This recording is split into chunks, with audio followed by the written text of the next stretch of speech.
అల్లూరు జిల్లా అరకు నియోజకవర్గంలో అడవి తల్లి బాట కార్యక్రమానికి డిప్యూటీ సీఎం పవన్ కళ్యాణ్ హాజరయ్యారు. లైవ్ ద్వారా చూద్దాం.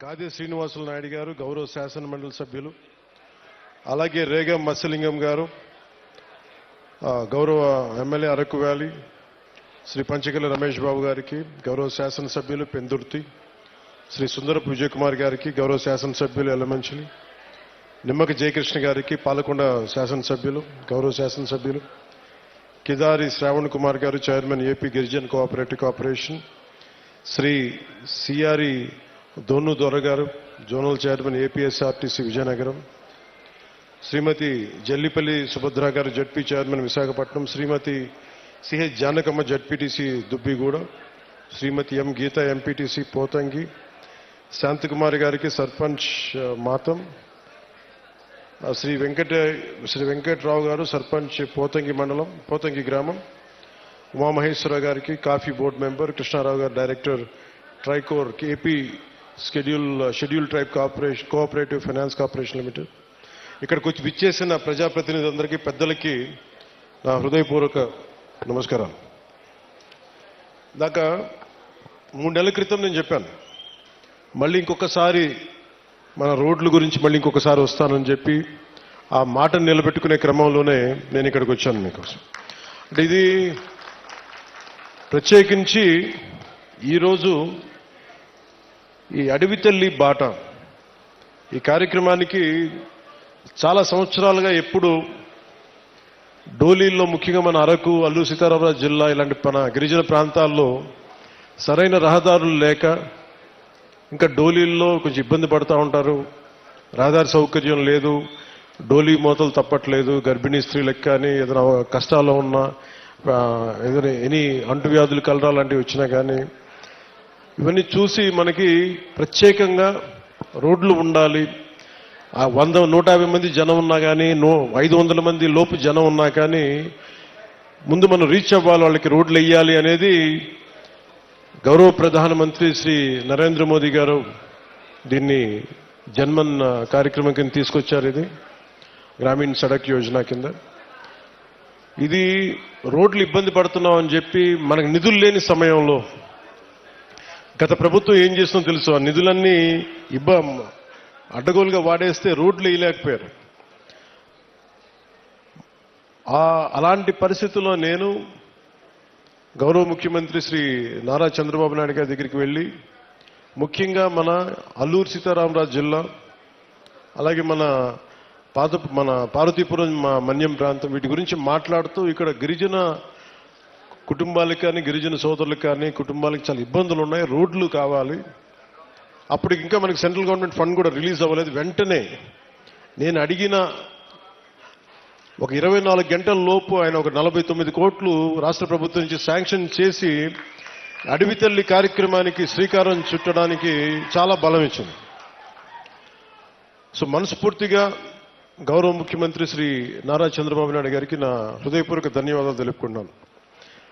ఈ అడవి తల్లి బాట అంటే నేను దారిలో వస్తూ ఉంటే ఒక్కొక్క ఊర్లు ఎలా ఉన్నాయని చూసుకుంటూ ఉంటే, మన విశాఖపట్నం ఎయిర్పోర్ట్లోంచి దిగి మన అరకుకు వస్తూ ఉంటే చుట్టూతా కొండలు, లోయ ప్రాంతం, జీడి తోటలు, టేకు వృక్షాలకి అల్లుకున్న తీగలు, మధ్యలో నివాసాలు, రిసార్ట్లు, ఒకవైపేమో ఆకుల్ని రాలిపోతూ మూడివరిగిన వృక్షాలు ఒకవైపు కనిపిస్తూ ఉంటే, ఇంకోవైపు పచ్చదనంతో చిగురిస్తున్న వృక్షాలు, ఒకవైపు ఆకులు రాలే ఒకవైపు ఉంటే ఇంకోవైపు పచ్చదనంతో వసంతంతో చిగురుస్తున్న వృక్షాలు ఒకవైపు, రహదారికి 2 వైపులా, అలాగే ఒకవైపు పచ్చటి ఎట్లా ఉన్నాయంటే మన చెట్లు బలంగా రాళ్లకి, రోడ్డుకి ఇరువైపున రాళ్లకి చెట్లు తమ బలమైన వేళ్లతో రహదారికి ఇరువైపులా ఉన్న రాళ్ల మీద పట్టు బిగించి తమ ఉనికిని, బతికే హక్కుని చూపిస్తున్నాయి. అంటే అడవి తల్లి ఎంత బలమైందంటే, అడవిని నమ్ముకుంటే మనకి బొవ్వ పెడద్ది, నీడనిస్తుంది, ఆధారం ఇస్తుంది. అలాంటి అడవి తల్లికి ఏం చేయగలం అనేది గుర్తుకి ఈ పథకానికి అడవి తల్లి బాట అనే పేరు పెట్టాం. అంటే మనకి నాకు అడవి మీద అత్యంత అపారమైన గౌరవం, అపారమైన ప్రేమ, ప్రకృతి మీద అపారమైన ఇష్టం. అలాంటి అడవి తల్లి బిడ్డలకి మేము ఈ రోజున అడవి తల్లి బాటకు శ్రీకారం చుట్టాం. మనస్ఫూర్తిగా మీ అందరికీ ఇక్కడికి వచ్చినందుకు మీ అందరికీ మరోమారు ధన్యవాదాలు తెలుపుకుంటా ఉన్నాను.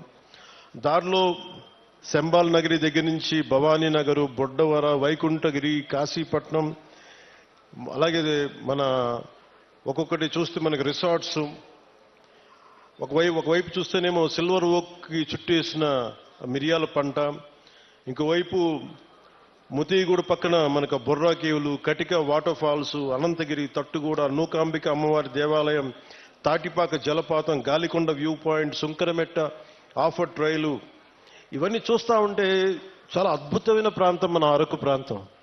దీన్ని బాగా సద్వినియోగం చేసుకోవాలి. ఇక్కడ టూరిజం బాగా రావాలి, టూరిజం డెవలప్ అవ్వాలి. ఇవన్నీ చూస్తున్నప్పుడు ఒకటే అనిపించింది, కూటమి ప్రభుత్వం తరఫు నుంచి మనం ఏం చేయగలం?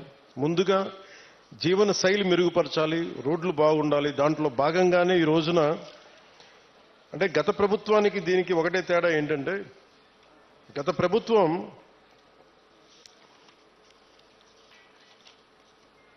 అంటే కూటమి ప్రభుత్వానికి గత ప్రభుత్వానికి తేడా ఏంటంటే, వాళ్ళు దాదాపు లెస్ దెన్ 90 కిలోమీటర్స్ చేశారు. 5 సంవత్సరాల కాలంలో కేవలం 90 కిలోమీటర్లే ఖర్చు పెట్టి 92 కోట్లు మాత్రమే ఖర్చు పెట్టారు 5 సంవత్సరాల కాలంలో. అదే కూటమి ప్రభుత్వం వచ్చిన సంవత్సరం లోపే ఇప్పటికీ మేము 1000-5000 కోట్లు పనులు మంజూరు చేశాం. ఇప్పటికీ ఎన్ని కిలోమీటర్లు? 1069 కిలోమీటర్లు. సరిగ్గా ఎప్పుడు ప్రారంభించాం? సంవత్సరం కూడా కాల, 4 నెలల క్రితం ప్రారంభిస్తే ఈ రోజున 1069 కిలోమీటర్ల పనులకి శ్రీకారం చుట్టాం. అంటే ఈ టెండర్స్ కూడా ఏదో ఇప్పుడు టెండర్స్ కూడా కాల్ ఫర్ చేశాం. ఇంకో వారం రోజుల్లో పనులు ప్రారంభమవుతాయి. ఏదో మాట్లాడి చెప్పి వెళ్ళిపోవటం కాదు, వారం రోజుల్లో పనులు ప్రారంభమవుతాయి.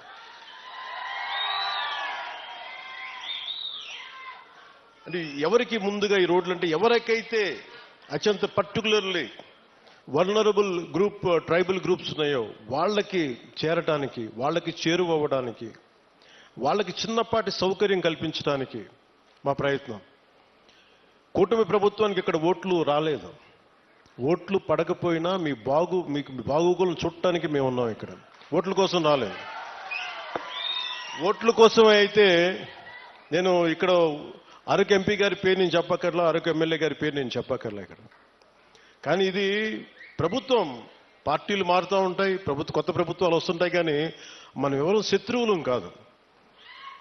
మనందరం విభేదాలు ఉంటాయి, భావాలు అంటే వైరుధ్యమైన భావాలు ఉంటాయి తప్ప మనం ఎవరు కొట్టుకోవడానికి సిద్ధంగా మనందరం కలిపి ఎవరు ఏ పార్టీ అయినా సరే కూర్చొని అభివృద్ధికి శ్రీకారం చుట్టాలి. దాంట్లో భాగంగానే ఇక్కడ ఇందాక పంచాయతీ ప్రెసిడెంట్స్ అందరూ కొంతమంది మాట్లాడుతూ ఉంటే ఒకటే చెప్తున్నాను.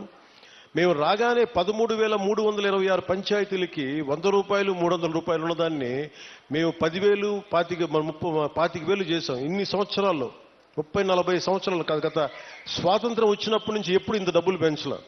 అది ఎవరు కూడా, పంచాయతీలన్నీ గత ప్రభుత్వం పంచాయతీలు. కానీ ఇవేమీ ఆలోచించకుండా ప్రజలు బాగుండాలి అనే ఒక ఏకైక సదుద్దేశంతో మేము ఈ రోజున ఈ పథకానికి శ్రీకారం చుట్టాం. దీనికి మనకున్న ఇట్లాంటి పర్టికులర్లీ వల్నరబుల్ గ్రూప్ ట్రైబ్స్ అంటే ఇది చాలా తక్కువ సంఖ్యా బలంలో ఉన్న మన గిరిజన తెగలు. ఇవి మన రాష్ట్రం మొత్తం మీద 1117 782 ఈ పర్టికులర్ వల్నరబుల్ ట్రైబల్ గ్రూప్స్ ఉంటాయి, గ్రామాలు ఉంటే ఇప్పటి వరకు కేవలం 2605 వాటికి గ్రామాలకు మట్టుకే రోడ్లు ఉన్నాయి, దాదాపు కొంచెం కనెక్టివిటీ. కానీ 1177 ఆవాసాలకు మటుకు ఇంకా రోడ్స్ కనెక్టివిటీ లేదు. సో వాటిని తీర్చడానికి, ఆ రోడ్లు కనెక్టివిటీని పెంచడానికి అడవి తల్లి బాట కార్యక్రమం కింద ఇప్పుడు మనం చేపట్టబోయే కార్యక్రమం 24-25కి 601 PVTG particularly vulnerable tribal groups ఆవాసాలకి 1069 కిలోమీటర్ల రోడ్లు కనెక్టివిటీని అందించడానికి 1005 కోట్లతోటి పనులు మంజూరు చేశాం. మిగిలిన ఇంకొక 576 ఆవాసాలకి రోడ్లు కనెక్టివిటీ వచ్చే కాలంలోనే సమీప కాలంలోనే దశల వారీగా మేము అభివృద్ధి చేపడతాం. అలాగే 2000 దీంట్లో 1000 కోట్లు ఎలా వచ్చినాయి అంటే, ఒకటి రాష్ట్ర ప్రభుత్వం నుంచి 49 crores 49 కోట్లు గ్రాంట్ అయితే, మనకి ఎన్ఆర్జీఎస్ కింద జాతీయ ఉపాధి హామీ పథకం కింద దాదాపు మనం 400 కోట్ల రూపాయలు మన జాతీయ ఉపాధి హామీ పథకం కింద మనం దీన్ని ఖర్చు పెడుతున్నాం ఈ రోడ్లకి. అలాగే పిఎం జన్మన్ కింద 555.61 కోట్లతోటి 206 రోడ్లకి 239 ప్రైవేట్ మన ప్రిమిటివ్ వల్నరబుల్ ట్రైబల్ గ్రూప్స్తో పాటు ఇంకొక 206 రోడ్ల ద్వారా 612.72 కిలోమీటర్లకు పొడవున్న 206 రోడ్ల ద్వారా 555.61 కోట్లతోటి మంజూరు చేశాం. ఇది మీకు ఇందాక చెప్పినట్టుగానే డబ్బులు ఎక్కడ ఖర్చు పెట్టాలి, ఎక్కడ ఖర్చు పెట్టకూడదన్న ఒక బాధ్యతతోటి కుటుంబ ప్రభుత్వం చాలా బాధ్యతగా ఉంటుంది. 175 స్థానాలకి 164 స్థానాలు గెలుచుకోగలిగాం. 21 ఎంపీస్ని కొట్టగలిగామంటే మీరు మా మీద పెట్టిన నమ్మకం. మీ నమ్మకాన్ని మేము అమ్ము చేయకూడదని చెప్పి ఈ రోజున ఓట్లు వెయ్యని అల్లూరు సీతారామరాజు జిల్లాలో ఓట్లు పడని మనకి పార్వతీపురం మన్యం ప్రాంతంలో మేము తిరిగి రోడ్లు ఎందుకు వేస్తున్నామంటే, మాకు తనా మనా భేదం లేదు. మీరు ఓటు బ్యాంకా కాదా అనే కాదు, మీరు మా వాళ్ళ కాదా, మా గుండెల్లో పెట్టుకుంటాము.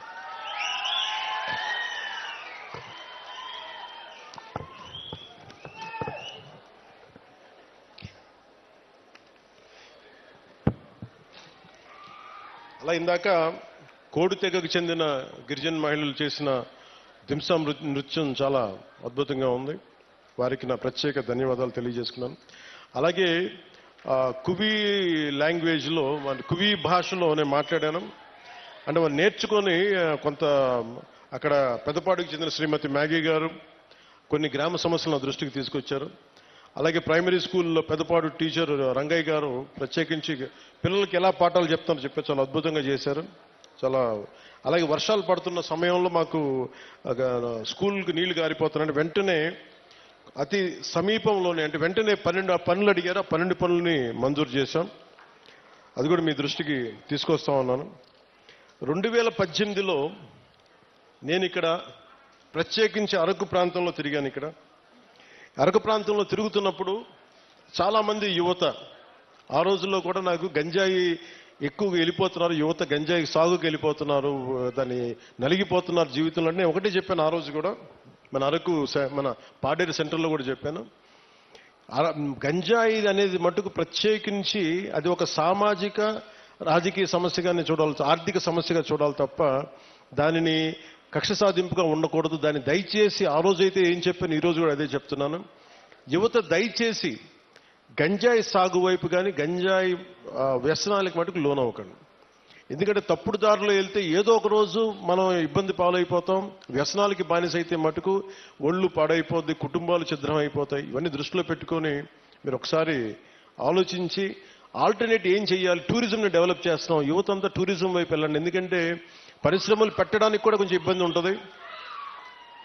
ఇందాక చాపరాయి దగ్గర బ్రిడ్జ్ అడిగారు. మన చాపరాయి మన ఇంతనా చాపరాయి కదా, చాపరాయి గంగమ్మ రైట్.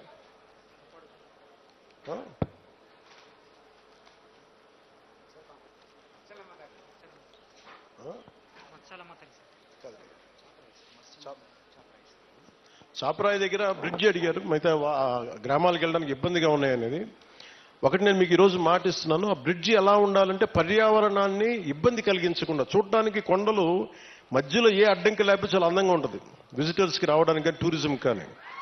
అందుకని టూరిజంకి ఇబ్బంది కలగకుండా, పర్యావరణానికి ఇబ్బంది కలగకుండా ఎలాంటి బ్రిడ్జ్ చేస్తే చూడటానికి బాగుండాలి, అలాగే గ్రామస్తుల కష్టాలు కూడా, గిరిజన తెగల కుటుంబాల కష్టాలు కూడా ఎలా చేయాలనేది నాకు కొంత సమయం ఇవ్వండి. కానీ నేను అందుకే నడిచాను. ఆ నీళ్ళలో జారిపోతా ఉంది, రాళ్ళ మీద, ఆ చాపరాయి మీద, ఆ గడ్డ మీద నడుస్తూ ఉంటే జారిపోతా ఉంది. అందుకని అర్థం చేసుకున్నాను నా కష్టాలని.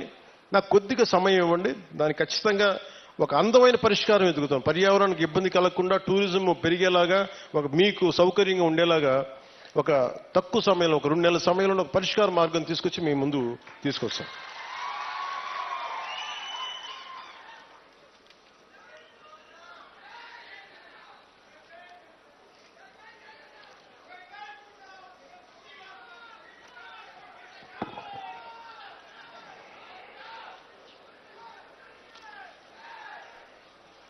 అంటే మనం ఒకసారి పెద్ద పనులు చేయడం వీటన్నిటికంటే కూడా చిన్న చిన్న కష్టాలు, ఇంకొకరికి ఆనకపోవచ్చు ఆ కష్టం.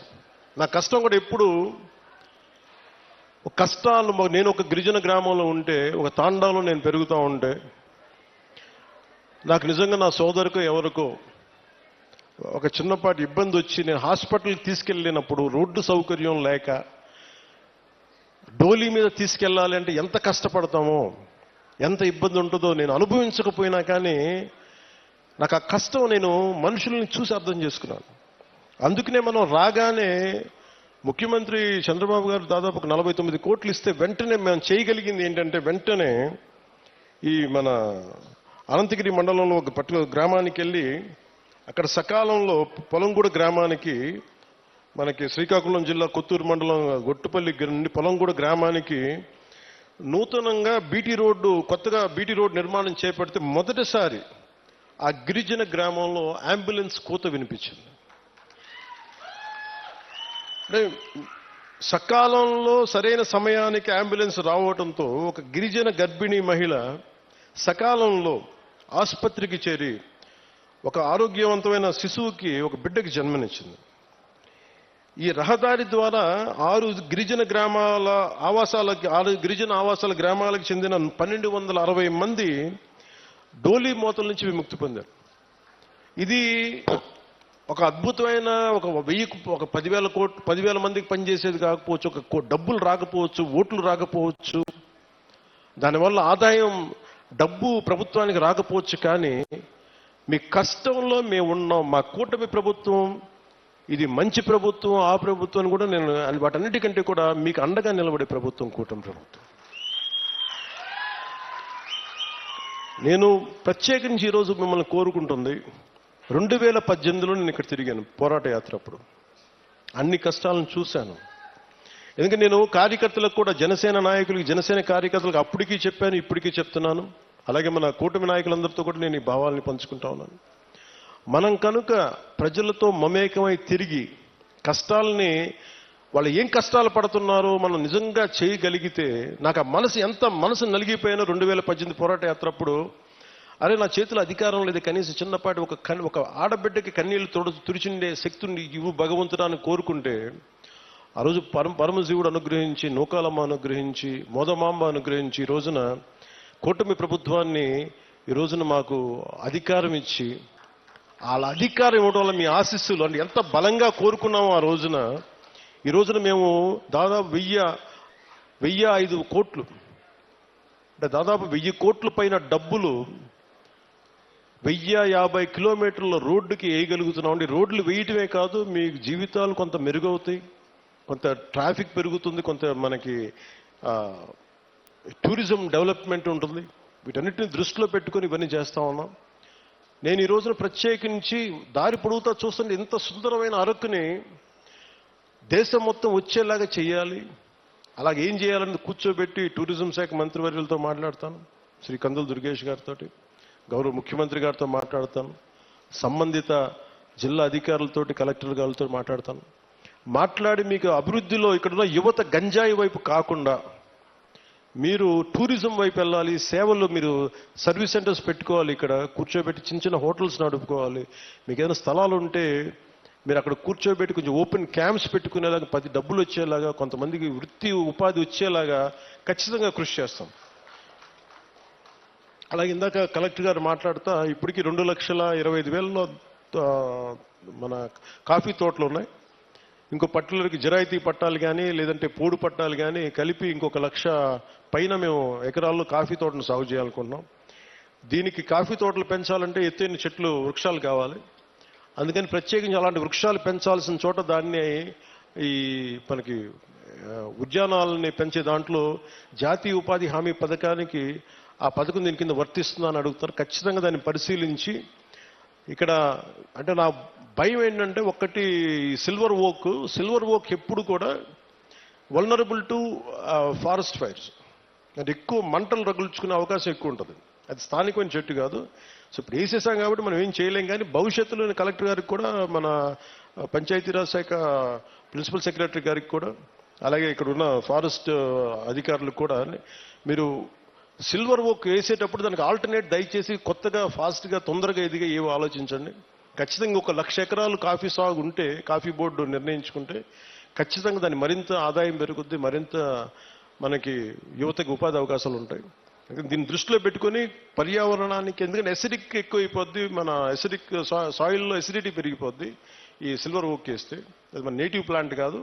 అందుకనే పనస కానీ, మామిడి కానీ, ఇంకా తొందరగా ఎదిగే మొక్కలు ఏమున్నాయి, వీటన్నిటి వృక్షాలు ఏమున్నాయి, వీటిని దృష్టిలో పెట్టుకొని ఖచ్చితంగా కలెక్టర్ గారు అడిగిన ఈ ప్రతిపాదనని ముందుకు తీసుకెళ్తాం. ఖచ్చితంగా 1,00,000 ఎకరాల్లో కాఫీ తోటని ముఖ్యమంత్రి గారు తెలియజేశారు. ఖచ్చితంగా దీన్ని సాధిస్తామని మీ అందరికీ తెలియజేసుకుంటాం.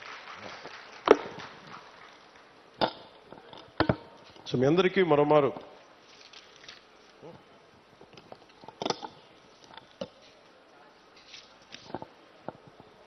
ఇంకా చేస్తారు, ఇంకా బస్తర్లోనూ ఇక్కడంతా ఇంకా మనకి చిల్లంగి అని చేస్తారంట. ఎప్పుడు చిన్నప్పుడు ఇప్పుడు నేను తులసి నవలు చదివాను, కానీ బస్తర్ నుంచి దార్కా వచ్చాడు, కాద్రా వచ్చాడు. నవల్స్లో బాగుంటుంది, కానీ నిజంగా అంటే ఎందుకో ప్రత్యేకించి పోలీస్ శాఖ అధికారులు నా దృష్టికి తీసుకొచ్చారు, ఎస్పీ గారు నా దృష్టికి తీసుకొచ్చారు, ఎస్పీ గారు డిఎస్పీ గారు ఇద్దరు. అంటే అరకు పరిసర ప్రాంతాల్లో ఇప్పటికీ చాలా మంది చెడుపు, చిల్లంగి మరియు చేతబడి వంటి మూఢనమ్మకాలని ఉన్నాయి. దానివల్ల పొరపాటున మానసికంగా మన ఇంట్లో బాగలేకపోతే, ఒకరికి ఎవరికైనా మానసిక వ్యాధి ఏదైనా వస్తే, మనకు పడని శత్రువు ఎవడన్నా చిల్లంగి చేశాడు, చేతబడి చేశాడని చెప్పి కొట్టి చంపేయటం, ఇలాంటి చేయటం దాదాపు గత కొన్ని సంవత్సరాలుగా 9 మందిని చంపేశారనేది ఒక రికార్డు పోలీస్ శాఖ అధికారులు పెట్టారు. సో వారి విజ్ఞాపన, వారి విన్నపం ఏంటంటే, ఎట్టి పరిస్థితుల్లో మీరు దయచేసి దీని అలా ఆ మూఢనమ్మకాల వైపు వెళ్ళకండి. ఏదైనా బాగలేకపోతే ఎందుకు బాగలేదు అని దృష్టిలో పెట్టుకొని అట్లా ఆలోచించమని, అందుకని దీనికోసం ప్రత్యేకించి వికాస్ అనే ఒక కార్యక్రమం ప్రారంభించారు. ఈ పై విషయాలన్నింటినీ, అంటే దీనికి గల కారణాలను పరిశీలిస్తే మూఢనమ్మకాలని, మనకి ఇంట్లో వాళ్ళకి బాగలేకపోతే చేతబడి చేశాడు, చిల్లంగి చేశాడు అని సినిమాల్లో బాగుంటాయి, నవల్స్లో బాగుంటాయి. నిజానికి మన మనసుకు మించింది ఏం లేదు. అంటే మీ మైండ్ చెడు మంచి అనేది ఏంటంటే, ఒకడు పోవాలని కోరుకుంటున్నా అదే చెడు, అంతే, అదే చేతబడి.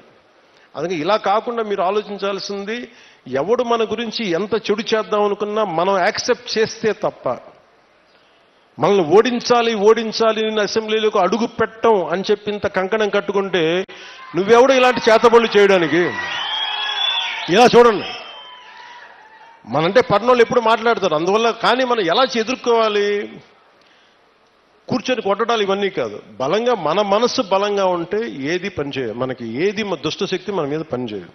ఎందుకంటే ఒక్కసారి ఇలాంటి మూఢ విశ్వాసాలని నేను కూర్చోబెట్టి వెంటనే తీసేయమని కష్టం, నేను అర్థం చేసుకోగలను. కానీ వీటికి మించి మీరు ఆలోచించవలసింది, ముఖ్యంగా యువతకి, ఆడపడుచులకి, మహిళలకి చెప్తున్నా. ఒక తరం అది నమ్మారు, ముందుకు వెళ్ళిపోయారు. తులసి దళం, తులసి నవల్స్ లాగా బస్తర్ అడవుల నుంచి ఒకరు కొంతమంది వస్తారు, ఇలా చేశారు అని. ఇవన్నీ పాతకాలం, అన్నీ అయిపోయినాయి. మీకు ఎవరైనా సరే చెడు చెయ్యాలనుకున్నవాడు కూడా మనకి ఎవడు చెడు చేయలేడు, మనం బలంగా ఉంటే మనం ఏదైనా ఎదుర్కోగలం. అందుకని ప్రత్యేకించి వీళ్ళెవరో మనకి చెడు చేశారు, చేతబడి చేశారు, చిల్లంగి చేశారు, వీటికి లోను కాకుండా, ఉద్రేకాలకి లోను కాకుండా, చట్టాన్ని మీ చేతుల్లోకి తీసుకోకుండా, ఇలాంటి జరగకుండా మీరు చూసుకోవాలి మనస్ఫూర్తిగా నేను మీకు కోరుకుంటా ఉన్నాను. అందుకని వీటన్నిటిని దృష్టిలో పెట్టుకొని అవగాహన కార్యక్రమం, వికాస్ అనే కార్యక్రమాన్ని శ్రీకారం చుట్టారు ఉన్నత పోలీసు అధికారులు. దీంట్లో భాగంగా జిల్లాలోని పోలీసు, రెవెన్యూ, వైద్య, ట్రైబల్ డిపార్ట్మెంట్ మరియు వివిధ రకాల సంస్థలు సంయుక్తంగా గ్రామాల్లో పర్యటించి ఇలాంటి చిల్లంగి కావచ్చు, ఇలాంటి చేతబడుల మీద కావచ్చు అవగాహన కల్పిస్తూ, ఎవరికైనా సరే అనారోగ్య సమస్యలు ఉన్నా, మానసికంగా ఎటువంటి సమస్యలు, దానికి కారణం చిల్లంగి ఇటువంటి చేతబడులే కాదు, వారి యొక్క సమస్యకి సమస్యకి పరిష్కార మార్గం హాస్పిటల్స్లో ఉంటుంది, లేదంటే ఏమున్నాయని చెప్పి వాటిని నిజంగా మనం కొంచెం లాజికల్గా ఆలోచించి మెడికల్ పాయింట్ ఆఫ్ వ్యూలో దాన్ని కరెక్ట్ చేయాలని మనస్ఫూర్తిగా పోలీస్ శాఖలు కోరుకున్నాను. మేము ఆంధ్రప్రదేశ్ ప్రభుత్వం, కూటమి ప్రభుత్వం నుంచి మేము కోరుకుంటా ఉన్నాం. అందుకని మీ అందరూ సహకరించి చట్టాలను దయచేసి చేతుల్లో తీసుకోకండి. గంజాయి పంటను మట్టుకు దయచేసి ఎట్టి పరిస్థితుల్లో కూడా మీరు పెంచకండి. ఎవరన్నా ఉంటే కూడా పోలీసు అధికారులకి మీరు ఇన్ఫర్మేషన్ ఇవ్వండి. నేనేం కోరుకున్నా అంటే పోలీసు అధికారులు కూడా మీ గతంలో కూడా పాడేరు సభలో కూడా చెప్పాను, ఇది సామాజిక ఆర్థిక సమస్యగానే చూస్తాం తప్ప ప్రజలకి వీళ్ళు ఎడ్యుకేట్ దెమ్, వాళ్ళకి కొంత అవగాహన కల్పించి అటువంటి వైపు వెళ్లకుండా మీకు ఉద్యోగాలు వచ్చేలా, జీవనోపాధి కల్పించేలా ఈ ప్రభుత్వం మరింత శ్రద్ధ తీసుకుంటుంది, మరింత బాధ్యతగా ఉంటుంది మనస్ఫూర్తిగా తెలియజేసుకుంటూ,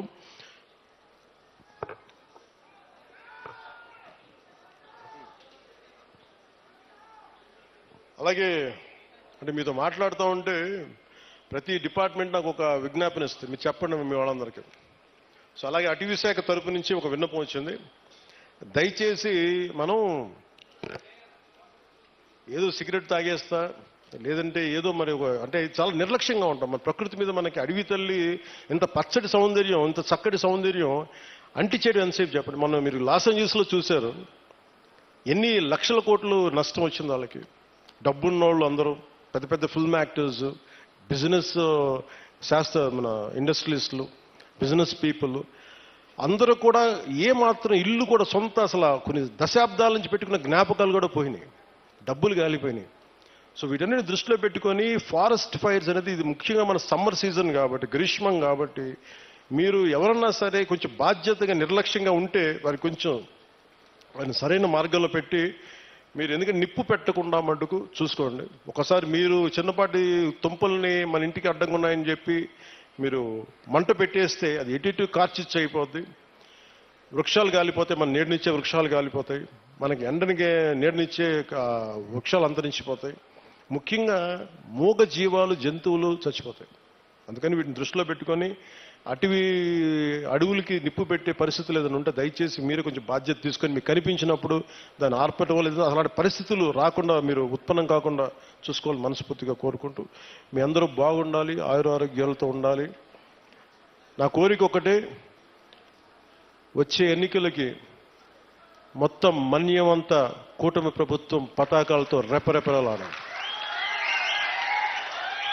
ఎందుకు చెప్తున్నానంటే 5 సంవత్సరాల విలువైన సమయం మీరు ఇచ్చారు, మీ ఓటు వేశారు, మీ ఓటుకి వాళ్ళు విలువ ఇవ్వలేదు. కానీ మీరు ఓటు వేయకపోయినా నేను మీ ఓటుకి విలువ ఇచ్చి ఇక్కడికి వచ్చాను. అందుకనే ఎందుకంటే నేను మీకోసం నేను పదే చెప్తున్నాను, 15 సంవత్సరాలు ఈ కూటమి ప్రభుత్వం ఉంటుంది.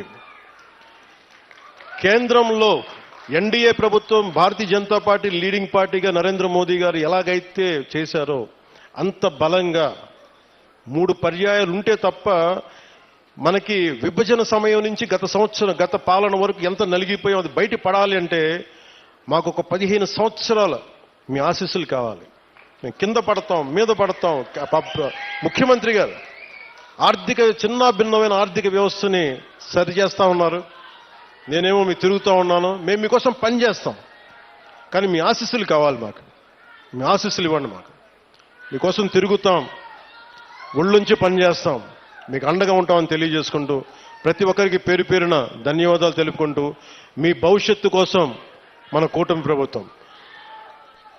జై హింద్, జై భారత్.